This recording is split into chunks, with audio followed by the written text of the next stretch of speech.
بسم اللہ الرحمن الرحیم الحمد للہ والصلاة علی اہلہا اما بعد۔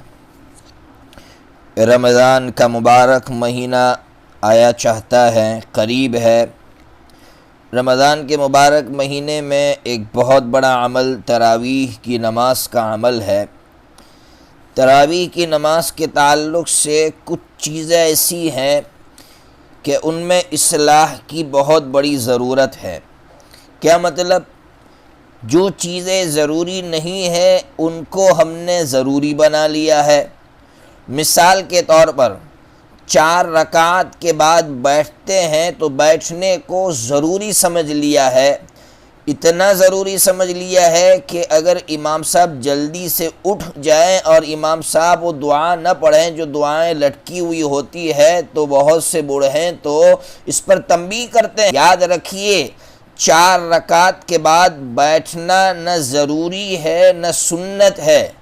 اس سے آگے بڑھ کر ایک بات کہوں کہ 4 رکعت کے بعد جو دعا پڑھتے ہیں سبحان ذی الملک والملکوت سبحان ذی العزت والعظمت، یہ جو دعا ہے یہ دعا کسی حدیث سے ثابت نہیں ہے۔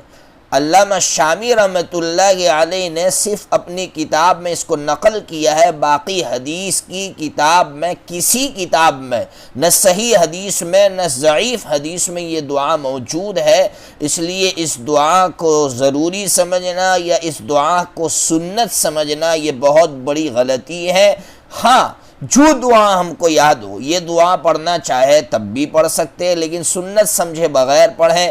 اس کے علاوہ آپ رب اغفر لی پڑھنا چاہے وہ پڑھیں، آپ اس کے علاوہ استغفر اللہ پڑھنا چاہے وہ پڑھیں، اس کے علاوہ آپ اللہ کی جس طرح سے تعریف کرنا چاہے کر سکتے ہیں۔ اس کے لیے کوئی مخصوص دعا نہیں ہے اور 4 رکعت کے بعد بیٹھنا ضروری نہیں ہے۔ جو چیزیں ضروری ہیں اس کو ہم ضروری نہیں سمجھ رہے ہیں۔ مثال کے طور پر تجوید کے ساتھ مخارج کی رعایت کے ساتھ قرآن مجید پڑھنا اور سننا ضروری ہے، لیکن تراویح کے اندر قرآن مجید کس طرح سے پڑھا جا رہا ہے ہم سنتے ہیں اور پڑھنے والے کو اس کا احساس ہے، سننے والے کو اس کا احساس ہے، لیکن نہ پڑھنے والا اس کی طرف توجہ دے رہا ہے اور نہ سننے والا اس کی طرف توجہ دے رہا ہے۔ مقتدی حضرات اگر سب مل کر یہ کہنے لگے کہ نہیں ہمیں اس طرح کا قرآن برداشت نہیں ہے تو خود بخود پڑھنے والا سدھر جائے گا، لیکن سننے والے اس طرح کی بات نہیں کرتے ہیں، اس لیے پڑھنے والوں کی اصلاح نہیں ہو رہی ہے۔ یہ سننے والے حضرات اب سب مل کر یہ بات کہیں کہ دیکھیے اگر قرآن صحیح نہیں پڑھیں گے، آپ جلدی سے پڑھیں گے، آپ حروف کھا جائیں گے، حروف میں کمی بیشی ہوگی تو ہم اس طرح کے امام کو، اس طرح تراویح پڑھانے والے کو برداشت نہیں کریں گے۔ تو ضروری ہے کہ قرآن مجید تجوید کی رعایت کے ساتھ پڑھا جائے۔ نمبر 2، تعدیل ارکان۔ تعدیل ارکان کا مطلب جب ہم رکوع سے اٹھتے ہیں اور پھر سجدے میں جاتے ہیں تو 1 مرتبہ سبحان اللہ کی مقدار کے بقدر ٹھہرنا خود ہمارے یہاں واجب ہے۔ آپ سمجھ سکتے ہیں کہ واجب ہے، عملاً فرض ہے، گویا عملاً فرض ہے۔ اتنا بڑا عمل ہم ترک کر دیتے ہیں۔ 2 سجدوں کے درمیان میں بیٹھنا، 1 مرتبہ سبحان اللہ کی مقدار کے بقدر اتنا بیٹھنا واجب ہے، لیکن اس کو بھی چھوڑ دیتے، جیسے سجدے سے اٹھتے سیدھا دوسرے سجدے میں جاتے ہیں۔ اس لیے ائمہ حضرات، نماز پڑھانے والے حضرات بھی اس کی طرف توجہ دے اور پیچھے جو مقتدی حضرات ہیں وہ بھی اس کی طرف توجہ دے۔ اگر امام صاحب اس پر عمل نہیں کر رہے تو امام صاحب کو پیار محبت سے سمجھائیں کہ یہ مسئلہ ہم نے سنا کہ 1 مرتبہ سبحان اللہ کی مقدار ٹھہرنا واجب ہے، آپ اس واجب کو چھوڑ دیں تو ہماری نمازوں کا کیا ہوگا؟